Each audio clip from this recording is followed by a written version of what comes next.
how to create your own league in Fantasy Premier League. Hello everyone, I am Bishaka and welcome to our channel. Now let's get right into the tutorial.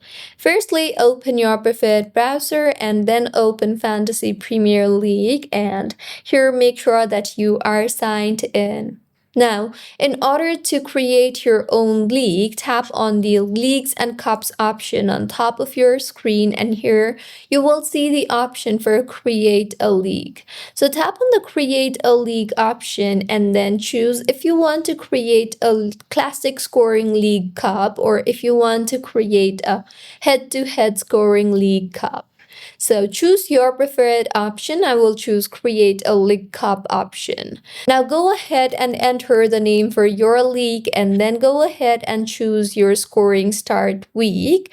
And once you have chosen, simply tap on the Create League option you see there. And with this, as you can see, the league has been created. So this was about how you can create a league in Fantasy Premier League. If you find this tutorial helpful, please like the video and do comment if you have any queries.